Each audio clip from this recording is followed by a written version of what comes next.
Canada में आला तालीम हासिल करने वाले हैदराबाद का एक तालिबे इल्म मुबैना तौर पर टोरंटो की एक झील में डूबकर हलाक हो गया जब वह अपने भाई की सालगिरह की तकरीबात में शरीक था। इत्तलात के मुताबिक रंगारेड्डी जिले के मीरपेट का रहने वाला प्रणीत कनाडा की एक यूनिवर्सिटी से MS की तालीम हासिल कर रहा था और दोस्तों के साथ रहता था। इतवार को उसके भाई की सालगिरह थी और इसे मनाकर वो दोस्तों के एक ग्रुप के साथ टोरंटो की एक झील में किश्तीरानी के लिए गए, जबकि झील के बीच में प्रणीत पानी में गिर गया और मदद उस तक पहुंचने से पहले ही डूब गया। मुकामी मीडिया रिपोर्ट्स में बताया गया। वहां की पुलिस को पेशरफ्त के बारे में इन्फॉर्म किया गया और हुकाम ने नाश को निकालने के लिए तलाश शुरू की। वहां की मुकामी पुलिस इन हालात की तहकीकात कर रही है जिनकी वजह से ये वाकया पेश आया। प्रणीत के अहले खाना को पीर को मुतासरा के एक दोस्त के जरिए ये खबर मिली। खानदान प्रणीत के दोस्तों से राब्ते में है जो कैनेडियन हुकाम के साथ राब्ता कर रहे हैं।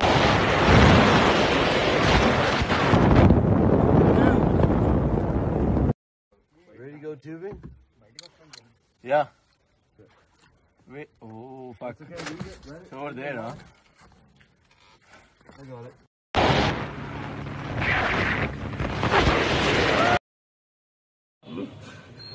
ఇద్దరు బాబులు చిన్న అబ్బాయి 2019లో వెళ్ళాడు కెనడాకు, పెద్ద అబ్బాయి 2022లో వెళ్ళాడు. చిన్న అబ్బాయి స్టడీ అయిపోయింది, PG చేయడానికి వెళ్ళాడు, పోస్ట్ గ్రాడ్యుయేషన్ చేసి జాబ్ సర్చింగ్లో ఉన్నాడు. పెద్ద అబ్బాయి స్టడీలో ఉన్నాడు.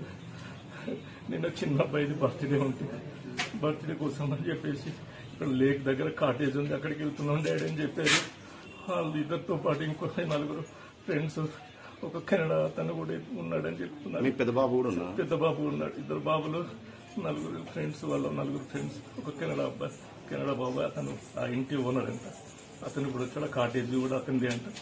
అక్కడికి వెళ్ళారు. ఆ కాటేజ్ దగ్గర ఉండి ఆ నైట్ మార్నింగ్, నిన్న సండే రోజు మార్నింగ్ రోజు స్విమ్మింగ్ చేద్దామని ఆ లేక్లోకి వెళ్ళారండి. కొందరు వాళ్ళు లేక్లో స్విమ్మింగ్ చేసి అందరు స్విమ్మింగ్ పోయారంట. ఆ స్విమ్మింగ్ చేసి అందరు రిటర్న్ వచ్చారు. పెద్ద అబ్బాయి కూడా రిటర్న్ వచ్చాడు, చిన్న అబ్బాయి రాలేదు. బయటకు వచ్చిన తర్వాత చూస్తే తమ్ముడు రాలేదని చెప్పేసి వాడు ముట్టుకు పోయినా అందరు మళ్ళీ పోయి ఒకసారి చూశారంట. చూసేసరికి వాడు అప్పటికి లేడని చెప్పేసి అప్పుడే కంప్లైంట్ చేస్తే పోలీసు వాళ్ళు వచ్చి వాళ్ళని లోపలికి పోవద్దని చెప్పేసి రెస్క్యూ టీంని పిలిపిస్తాం, మీరు ఎంటర్ కావద్దని చెప్పి దూరం ఉంచారంట. ఆ రెస్క్యూ టీం రావడానికి మార్నింగ్ 9 o'clock అవుతాయి, ఈవినింగ్ 8 o'clock ఎప్పుడు రెస్క్యూ టీమ్స్ వచ్చి సర్చ్ చేసి మొత్తం మీద తీశారు, బాడీ తీసి అది మెడికల్ వాళ్ళే తీసుకెళ్ళారంట. అది వాళ్ళు నైట్ ఉంది, ఇప్పుడు మార్నింగ్ వచ్చి కలవండి అని అబ్బాయికి చెప్పారు. అబ్బాయి ఇదే చెప్పాడు నాకు. అబ్బాయి కూడా నాకు ఎట్లా తెలిసిందంటే, పెద్ద అబ్బాయి వాళ్ళ ఫ్రెండ్ ఫోన్ చేసి డాడీ దగ్గరికి వెళ్ళండి మీరు తొందరగా, డాడీకి వెళ్ళి వాళ్ళు వచ్చి నాకు ప్రణయ్ ఫోన్ చేశాడు, నాకేం తెలియదు, నాకేం చెప్పలేదు, ఏం ఫోన్ చేయలేదు, నువ్వెందుకు వచ్చినావు అని అంటే, ప్రణయ్ వెళ్ళమన్నాను నన్ను అని. ఎందుకు వెళ్ళమన్నాడు అని చెప్పి నేను ఇమీడియట్గా ఫోన్ చేశాను. ఫోన్ కూడా అప్పటికి చాలాసార్లు ట్రై చేస్తే కలవట్లేదు, అక్కడ సిగ్నల్స్ లేవు. చిన్న అబ్బాయి ఫోనే కలిసింది.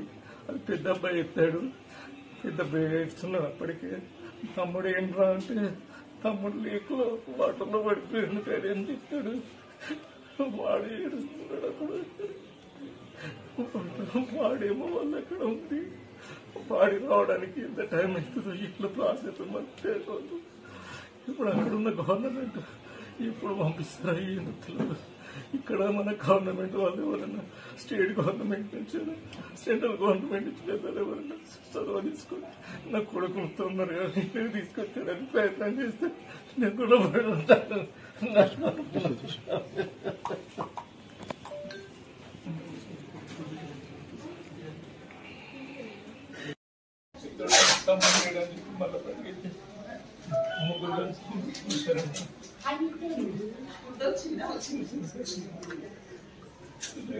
కనిపించలేదు కంప్లైంట్ చేస్తే పోలీసు వాళ్ళు వచ్చి మీరు ఎలా కింద లోపలికి వెళ్ళదు రెస్క్యూ టీమ్స్ పిలుచుకుంటామని చెప్పేసి వాళ్ళు రెస్క్యూ టీం తీసుకురావడానికి సాయంత్రం 9 వాళ్ళు మొత్తం రెస్క్యూ చేసి 40 feet డెప్త్లో పడి ఉన్నాడు అక్కడ.